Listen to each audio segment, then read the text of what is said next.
What's happening, everybody? Welcome back to the Star Wars headquarters. Hope you're all doing good.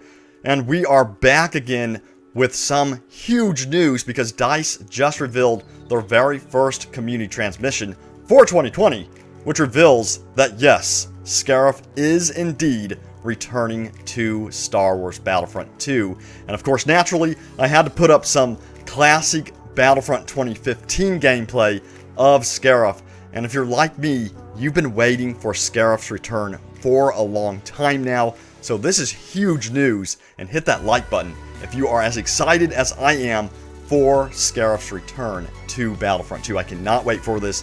This will be happening after February, and then also we'll be getting the original Trilogy maps releasing in co-op mode this month, and then Capital Supremacy later on. And yes, Scarif will be a part of Capital Supremacy mode as well. And then they are also renaming Capital Supremacy mode to just Supremacy mode. I'll go over why they're doing that in this video. And then of course, we cannot forget about our cute and lovable BB-8 and infamous Bb-9E droids. We're going to go over all of their abilities in this video as well, because yes, DICE revealed all of their abilities, star cards, emotes, and so on, including passive abilities, which is really cool. So we're going to go over all of that stuff, and then some changes to the AI, some changes to reinforcements, and so on and so forth. So again, hit that like button if you're excited for all this stuff.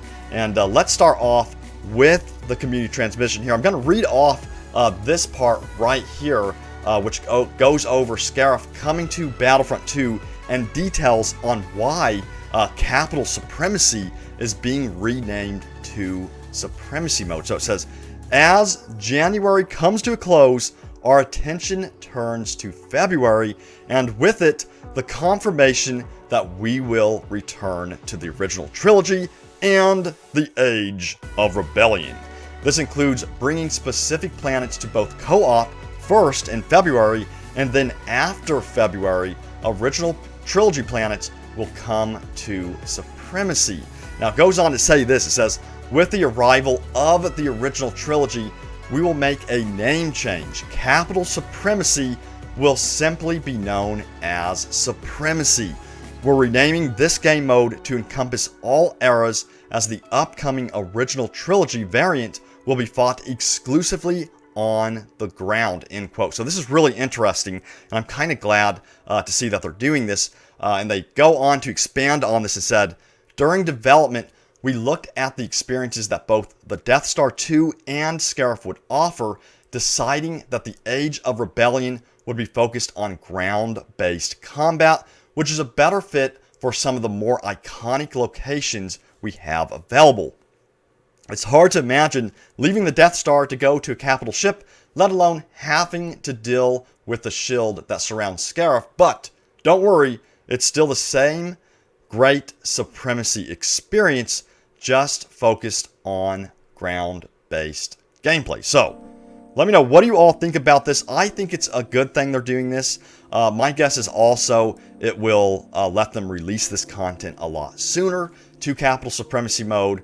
And honestly, you won't have to deal with the back and forth of going up into the capital ship. You'll be able to focus just on the ground-based combat. So in a way, you know, the Age of Rebellion, Capital Supremacy, or Supremacy in this case, will be just like Conquest mode from the original. So I think that's really cool, and I think it's going to really mix things up as you go from, you know, new trilogy to original trilogy to Clone Wars. So I think it's going to be a really cool mix-up in the rotation as well. Now, it goes on to say this, says, and yes, you heard that right, we're bringing Scarif back from 2015's Star Wars Battlefront, exclamation mark. This is one of the most highly requested planets, and we're incredibly excited to see it return to Battlefront. So, very excited for this. And again, the community manager, Ben Walk, he confirmed that Scarif is not coming this month, but we'll be getting the original trilogy maps this month in co-op mode first. And then these original Trilogy maps will be arriving to Capital Supremacy later on. And I'm guessing that will also include Scarif in there as well. His exact words were, Scarif comes later. February is just when original Trilogy begins. So I wanted to clarify that once more. Now, let's talk about BB-8. I don't know about you guys, but I am really excited to play with BB-8 in Battlefront 2. And we now know what BB-8's special abilities will be, which will include 3 abilities, and then on top of that, 3 passive abilities as well. So let's go over all that right now. So his first ability is called Rolling Charge. So it says BB-8 will roll much faster than normal, and when he bumps into an enemy, he will extend his head, damaging and pushing his enemy back.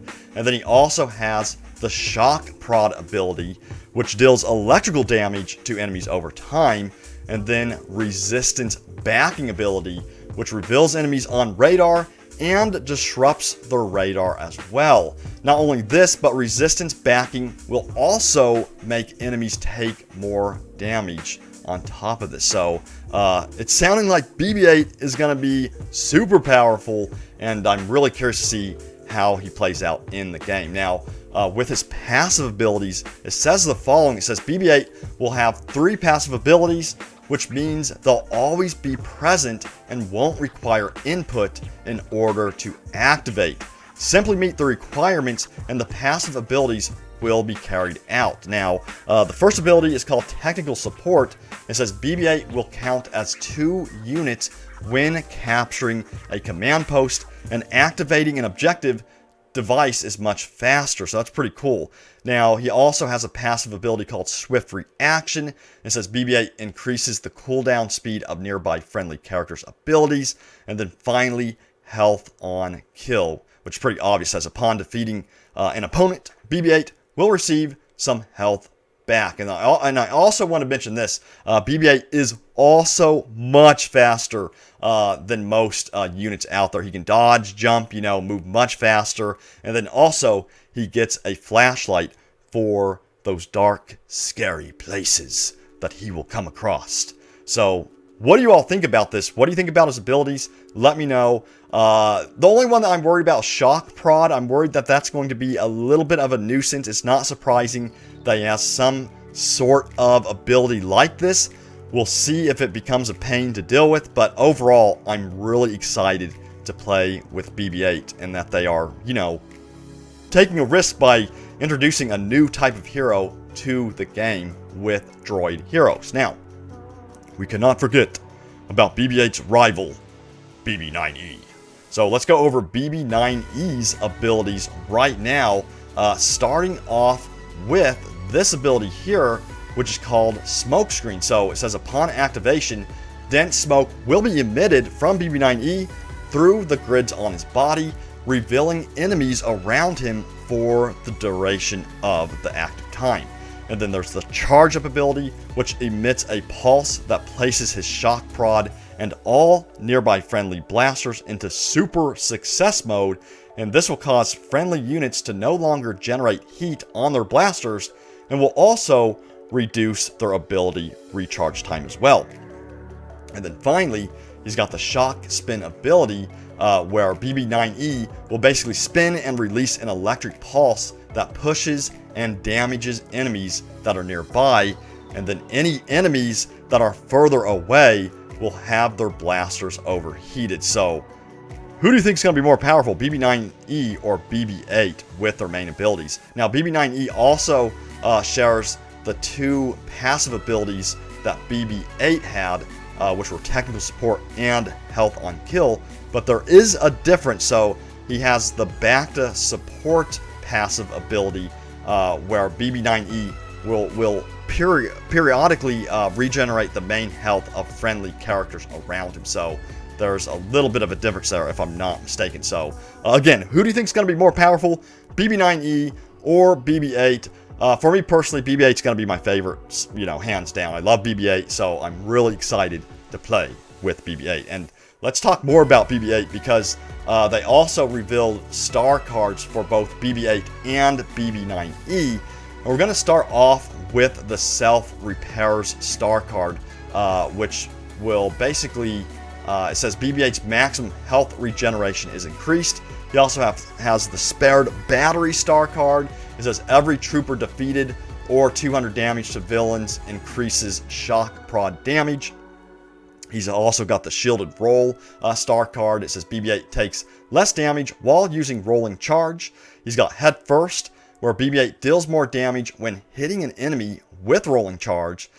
Spinner star card. It says when hitting multiple enemies with Cable Spin, the next cooldown of the ability is reduced. There's also Whirlwind as well, where it says both the damage and area of effect of Cable Spin is increased.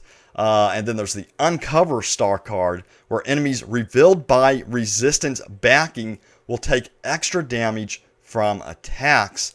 And then he also has something called Trusty Droid, where when BB-8 defeats an opponent that was revealed by resistance backing, he will heal nearby friendly characters. And then finally, he's got the Roll Together star card, where it says the increased cooldown speed of BB-8 is improved. So he's got some really cool star cards there. And let me know which ones will he be equipping based on the star cards I just read off there. Now, of course, if we look at BB-9E, he's also got a set of star cards as well, starting off with Full Reconstruction. So it says BB-9E's maximum health regeneration is increased.